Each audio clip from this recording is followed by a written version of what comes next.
Hello guys, आज की video में हम बी विद यू की एक्सप्लेनेशन करेंगे। ये एक कोरियन मूवी है जिसकी IMDb रेटिंग 7.6 है। दोस्तों, अगर क्या हो अगर आप मर जाएं और फिर वापस ज़िंदा होकर वापस आ जाएं। कुछ यही कॉन्सेप्ट लेकर इस मूवी को बनाया गया है और यकीन मानिए ये मूवी बहुत ही हार्ट टचिंग है। सो गाइस, स्टार्ट करने से पहले अगर आपको ये वीडियो अच्छी लगे तो प्लीज़ एक लाइक ज़रूर दीजिएगा। मूवी की स्टार्टिंग में हमें दिखाया जाता है एक पेंगुइन मदर क्लाउडलैंड से अपने चाइल्ड को झांक रही है। फिर एक दिन ऐसा होता है कि वो पेंगुइन मदर एक ट्रेन से क्लाउडलैंड से अर्थ की तरफ आती है और अपने बच्चे से मिलती है। ये स्टोरी पढ़ने वाला कोई वो नहीं, जीहू था। जीहू वो बच्चा था जिसकी मॉम की अभी डेथ हुई थी। जीहू की मां सोहा, जिनकी अभी डेथ हुई थी, और जो उनके हस्बैंड उनके फोटो फ्रेम के सामने रो रहे थे। सीन यहाँ पे कट होकर जीहू के फादर की तरफ दिखाया जाता है, जो सुबह सुबह नाश्ते की तैयारी कर रहे हैं और अपना ऑफिस जाने की तैयारी कर रहे हैं। वहीं टीवी पर वेदर रिपोर्ट चल रही थी और जीहू अपने डैड से पूछा है कि रेन कब होगी। जीहू को रेन के बारे में समझाते हैं और फिर अपने ऑफिस के लिए निकल जाते हैं और जॉन अपने स्कूल के लिए निकल जाता है। हम यहाँ पे जॉन को देखते हैं जो अपने काम में बहुत बिजी होता है। उधर दूसरी तरफ जियॉन अपने अंकल हॉन से मिलता है और उन्हें बताता है कि उसके स्कूल में स्पोर्ट्स डे है, जहाँ पे हॉन उन्हें ये बताते हैं कि उनके फादर दौड़ नहीं सकते, जिसकी वजह हमें आगे पता चलेगी। तो जीहू अपने अंकल हॉन के साथ स्कूल में होता है, लेकिन उसके दोस्त उससे ही कहते हैं कि वो स्पोर्ट्स नहीं खेल सकते बिकॉज वो उसके डेट में है। अपने दोस्तों को अपनी टीम की जर्सी देने जा रहा ही होता है कि जब उसके डैड एकदम से उसका हाथ पकड़ लेते हैं और फिर रेडी हो जाते हैं स्पोर्ट्स खेलने के लिए। इधर जीहू भी बहुत खुश हो जाता है और उसके डैड रेस में हिस्सा लेते हैं, लेकिन अचानक वो बेहोश हो जाते हैं। जब वो दोनों घर की तरफ जा रहे होते हैं तो जीहू अपने डैड से प्रॉमिस लेता है कि वो उसे कभी छोड़ के नहीं जाए, जैसे उसकी मॉम गई थी, और जोंग भी ये वादा करता है कि वो उन्हें कभी छोड़ के नहीं जाएगा। अगली सुबह बहुत तेज की बारिश होती है और जैसे ही जेहून उठता है वो टनल की तरफ भागता है, क्योंकि उस कहानी में जैसा था जूही वीर को वैसा ही करता है। लेकिन जोंग आकर उसे पकड़ लेता है और घर की तरफ ले जाता है। तभी वो लोग देखते हैं टनल में कि एक लड़की बैठी हुई है। जोंग को तो लगता है कि ये कोई भूत है और वो डर जाता है, लेकिन जीहू भागता है और उन्हें मॉम मॉम कहने लग जाता है। फ्रेंड्स, ऐसा कैसे हुआ? जीहू की मॉम को मरे भी तो 1 साल हो गया है। इसकी स्टोरी हमें आगे पता चलेगी। यहाँ पे सोहा को अब कुछ याद नहीं, वो अपनी शायद याददाश्त भूल जाती है, जहाँ पे जॉन से कहता है कि शायद उसके सर पे चोट लगी, इसलिए उसे कुछ याद नहीं। अगली सुबह जॉन और जिन होन दोनों के दोनों अपने अपने कामों पे निकल जाते हैं, जहाँ पे सोहा घर की सफाई करती है, जहाँ पे उसे अपनी शादी की रिंग मिलती है। लेकिन जिन वापस आ जाता है और अपनी मॉम के साथ खेलने लग जाता है और सोहा और वो दोनों बहुत मस्ती करते हैं। अब डिनर के बाद सोहा जोंग से पूछती है कि आखिर वो दोनों मिले कैसे, जहाँ पे जोंग अपनी बैक स्टोरी बताता है, जहाँ फ्लैशबैक में चले जाते हैं, जहाँ जोंग बताता है सोहा और वो दोनों क्लासमेट थे। सोहा टॉप स्टूडेंट में आती थी और जोंग एक स्विमिंग प्लेयर था। एक दिन सोहा स्विमिंग की प्रैक्टिस कर रही थी, जहाँ उसे तैरना नहीं और वो डूबने लग जाती है, जहाँ जोंग उसको बचाता है। तभी से जोंग को सोहा पे क्रश हो जाता है, पर जोहा कन्फेस नहीं कर पाता है। इसी तरह कुछ टाइम बीत जाता है और एक दिन डांस क्लास में जब दोनों अपने पार्टनरों के साथ सही डांस नहीं करते हैं तो उन दोनों को पार्टनर बना दिया जाता है एक दूसरे का। मगर डांस के दौरान जॉन गलती से अपना पैर सोहा के पैर पे रख देता है और जॉन घबरा कर सोहा का पैर साफ करने लग जाता है, पर सोहा उसे झुकने के लिए जैसे ही मना करती है तो जॉन और सोहा का सिर आपस में टकराता है, जिस वजह से सोहा के नाक से खून बहने लग जाता है। इस दिन के बाद से जोहा और सोंग एक दूसरे से फिर कभी बात नहीं करते हैं। ऐसे करते करते उनका स्कूल का आखिरी दिन हो जाता है, जहाँ जॉन का दोस्त उसे कहता है कि आखिर वो अपनी फीलिंग कन्फेस करते, जहाँ जॉन उसे रोकता है। इधर सब बच्चे एक दूसरे की डायरी में एक दूसरे के लिए मैसेज लिखते हैं, जहाँ सोहा जॉन के फ्रेंड के पास आके उससे कहते हैं कि वो भी कुछ लिखे। फिर जॉन भी उसी के पास खड़ा होता है तो वो जॉन के पास आती है और कहती है अगर वो भी कुछ लिखना चाहता है तो वो लिखते हैं। तो जॉन भी उसके लिए एक मैसेज लिखता है कि उसे उसके साथ पढ़कर अच्छा लगा। जॉन खुश हो जाता है, आखिरकार सोहा ने उससे बात तो की, और इसी समय शायद वो अपना पेन सोहा के पास भूल जाता है। ऐसे करते करते काफ़ी साल बीत जाते हैं और अब जॉन और सोहा कॉलेज में होते हैं। लेकिन जॉन हमेशा ट्राई करता है कि वो सुहा से बात करे, लेकिन उसमें कभी हिम्मत नहीं होती। आखिरकार एक दिन उसके दोस्त के बहुत कहने पर वो बात करता है और सुहा को उसका पेन लौटाने के बहानों से बुलाता है। सुहा भी उससे मिलने के लिए रेडी हो जाती है। फिर जॉन और सुहा एक दूसरे से मिलते हैं। जॉन सुहा से खाने के लिए पूछता है तो सुहा भी कहती है हाँ वो खाना खाना पसंद करेगी। फिर वो दोनों खाना खाने के लिए बाहर जाते हैं। फिर शाम हो जाती है और सुहा को घर जाना होता है, तो सुहा घर जाने के लिए तैयार हो जाती है और बस का इंतज़ार करती है। और फिर जब बस आती है तो वो कहती है उस बस से नहीं नेक्स्ट बस से जाएगी, जो कि लास्ट बस होती है उसमें बैठ जाती है। लेकिन जॉन भागता हुआ उसके पास आता है और बस को रोक के कहता है क्या वो उसके लिए लेटर लिख सकता है, और सुहा भी हंस के हाँ कर देती है। अब जीहू की नींद खुल जाती है तो सुहा और जॉन बात करना आपस में बंद कर देते हैं। फिर अगली सुबह दिखाया जाता है। सीन यहाँ से हटकर जॉन और उसके दोस्त हॉन्ग की तरफ दिखाया जाता है, जहाँ हॉन्ग उसे समझाता है कि अब उसे किसी के साथ डेटिंग करना स्टार्ट करनी चाहिए, जहाँ जॉन उसे मना कर वहाँ से निकल जाता है। जहाँ हम देखते हैं हॉन्ग जिस लड़की से जॉन को मिलवाना चाहता था वो हॉन्ग को ही पसंद कर लेती है। ये खुशी की खबर हॉन्ग जॉन के घर पे देने आता है, जहाँ वो सुहा को देख के डर जाता है और उसे बहुत बहुत चिल्लाने लग जाता है। और सच्ची में गाइस ये वाला सीन मूवी में बेस्ट सीन है कॉमेडी का। इसके बाद जॉन उसे बताता है कि वो सुहा ही है।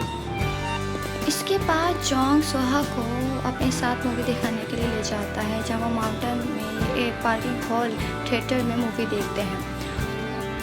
अगले दिन सुहा स्टोर रूम की सफाई कर रही होती है, जहाँ पर उसको वही बुक मिलती है जो जिन हो फिल्म की स्टार्टिंग में पढ़ा था, और वो ये देखती है कि वो बुक उसी ने ही जिन हो के लिए लिखी थी। अब सुहा जुन हो और जॉनसन के साथ खेलने लग जाती है, जहाँ वो सब एक साथ पिकनिक करने भी जाते हैं। जहाँ सुहा को पता चलता है जूहू को एक बीमारी है। दरअसल जूहू को एक बीमारी है जहाँ वो ज़्यादा एक्टिविटी नहीं कर सकता, और अगर वो करता है तो वो बेहोश हो जाता है या उसके मरने के चांसेस भी हो जाते हैं। अब सुहा उससे पूछते हैं आखिर उसके साथ ये सब कैसे हुआ, तो जहाँ जूहू फ्लैशबैक स्टोर में हमें फिर से ले जाता है, जहाँ हमें बताया जाता है कि जूहू अपने स्विमिंग कंपटीशन की तैयारी करता है, जहाँ वो एकदम ही पूल में बेहोश हो जाता है और उसे पता चलता है कि उसे बीमारी है। डॉक्टर उसे बताते हैं कि उसके दिमाग में कोई प्रॉब्लम है जो उसके हार्मोन को कंट्रोल करती है, जिस वजह से वो ज़्यादा एक्टिविटी नहीं कर सकता है। और वो स्विमिंग कंपटीशन भी हार जाता है क्योंकि वो उसमें पार्टिसिपेट ही नहीं कर पाता है। फिर वो उसके बाद सुहा से ब्रेकअप ले लेता है, और वो जब लास्ट टाइम सुहा से मिलने आता है तो वो देखता है वो किसी कार में बैठ के जा रही होती है, जहाँ वो सोचता है कि सुहा बहुत खुश है, और वो फिर वापस वहीं से चला जाता है।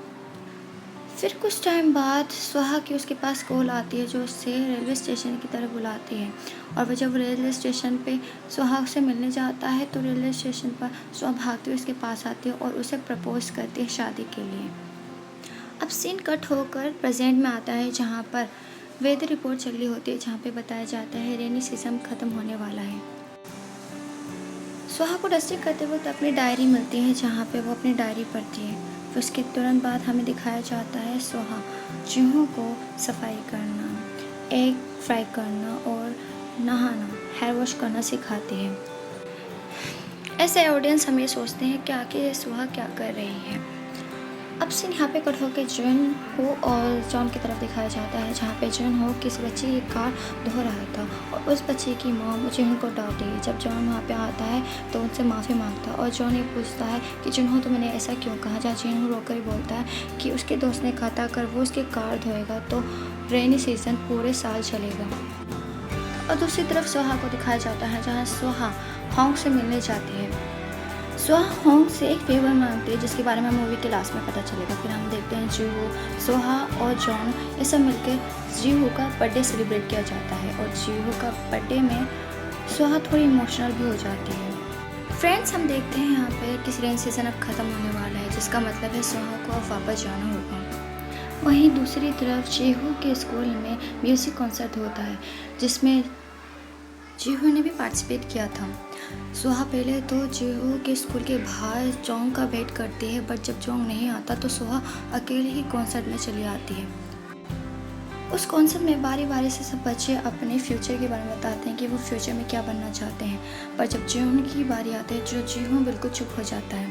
पहले तो वो कुछ नहीं बोलता चाहता, फिर बाद में वो बोलता है कि वो अपने डैड को प्रोटेक्ट करना चाहता है। उसे सारे काम आते हैं और वो अपने डैड को सिर्फ प्रोटेक्ट करना चाहता है।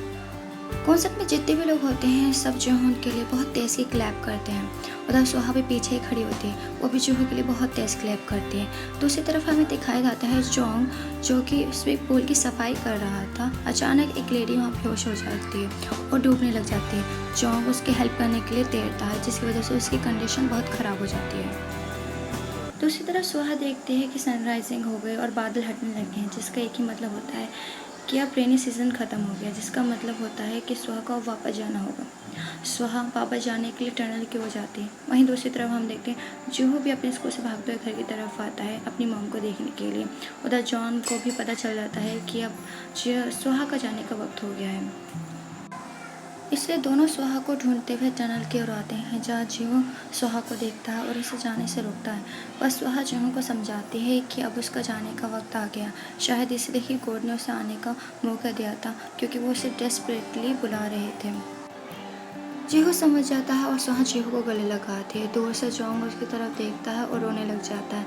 अपने प्रेजेंट में आ जाता है, जहाँ हम देखते हैं जीहू सुबह का नाश्ता बना रहा है और जोंग ऑफिस जाने के लिए तैयारी कर रहा है। और हम देखते हैं धीरे धीरे सब कुछ शायद नॉर्मल हो रहा है। जो एक स्विमिंग कोच बन गया है, जो बच्चों को स्विमिंग सिखा रहा है। वहीं हम दूसरी तरफ देखते हैं जो उनको सुहा की डायरी मिलती है। और फ्रेंड्स, ये मूवी के कुछ ऐसे गिफ्ट में से होता है जिन्हें आपको देखकर खुशी मिलेगी। सो इसमें क्या होता है, जुहो को सुहा की बैक स्टोरी पता चलती है, जहाँ पर उसे पता चलता है सुहा भी जुहो को लाइक करती थी शुरू से ही। सुहा भी हमेशा कॉल करने का सोचती है, पर उसमें भी हिम्मत नहीं होती। लेकिन जिस दिन उनकी फर्स्ट डेट होती है तो सुहा बहुत खुश होती है। फिर अचानक एक दिन ही सुहा के पास एक लेटर आता है, जिसमें जोंग ब्रेकअप की बात करता है। सुहा जब जोंग से मिलने जाती है तो जोंग उससे कहता है वो उसके आज के बाद में कभी नहीं मिलेगा। जिसके बाद सुहा कुछ दिन बाद जॉन को उसे अपने कॉलेज के पास देखती है, जिससे वो बहुत खुश हो जाती है और उसके पीछे भागती है। लेकिन अचानक एक कार आती है जिससे वो टकरा जाती है। और जब सुहा की आँख खुलती है तो वो अपने आप को एक टनल में पाती है, जहाँ वो देखती है जिनहो और जॉन दोनों ही उसका डेस्परेटली वेट कर रहे हैं। जिसका मतलब दोस्तों ये होता है सुहा ने किसी न किसी तरह एक फ्यूचर में पहुंच गए, जहां सुहा हमें बताते हैं कि उन्हें करीबन 8 साल लीव किए हैं। और सुहा में अपनी डायरी में बताती है कि जब उसकी दोबारा आँख खुलती है तो वो अपने आप को एक हॉस्पिटल में पाती है, जहां डॉक्टर उसे बताते हैं उन्हें करीबन 6 महीने कोमा में बिताए हैं। पहले तो सुहा को लगता है ये एक सपना था, लेकिन सपना इतना हकीकत जैसा नहीं हो सकता। फिर उसके बाद में सुहा को वो पल याद आते हैं जो उन्हें जीहू और जॉन के साथ बिताए हैं। दोस्तों, यहाँ पे अगर सुहा किसी और से शादी करती है तो शायद वो फ्यूचर में और ज़्यादा तक जिंदा रह पाए। सुहा ये बात कहती भी है, लेकिन सुहा अब वो पल नहीं भूल पाएगी जो उन्हें जीहू और जॉन के साथ बिता है। आखिर में सुहा फैसला लेती है वो वापस जॉन के पास ही जाएगी। और फिर वो जॉन को कॉल करती है और उसे स्टेशन पर बुलाती है और स्टेशन पर ही उसे प्रपोज कर देती है। जॉन ये सब पढ़ रहा होता है और अब हम देखते हैं कि जिनहो 20 साल का हो जाता है और आज जिनहो का बर्थडे होता है। अंकल हॉन उसके लिए एक केक लाते हैं और उसे एक कार्ड पकड़ाते हैं और कहते हैं कि मैंने तुम्हारी मॉम का प्रॉमिस हमेशा याद रखता हूँ, और उसे कार्ड देते हैं जिसमें उसके लिए विशेष लिखी होती हैं। जो ही कार्ड पढ़ता है और खुश हो जाता है। जिनहो कॉलेज जाता है और आज उसकी फर्स्ट डेट है। अंकल हॉन उसे लिफ्ट देते हैं और जिहोन अपने डैड से कहता है कि खाने के लिए उसका वेट करें। जिहोन आसमान की तरफ देखता है और यहीं पे मूवी एंड हो जाती है। सो का ये एक हार्ट टचिंग स्टोरी है जिसमें लव और चाइल्ड मर्डर बॉन्ड दिखा है, और मेरे हिसाब से वन टाइम वॉच मूवी ज़रूर है। तो प्लीज़ इस मूवी को ज़रूर देखिए और मेरे चैनल को ज़रूर सब्सक्राइब करें और प्लीज़ इसमें लाइक करें। मैंने इसमें बहुत हार्ड वर्क करा है और आई थिंक इसमें थोड़ी बहुत कमी होगी, मे बी बहुत ज़्यादा हो सकती है, but please guys give me support please. Thank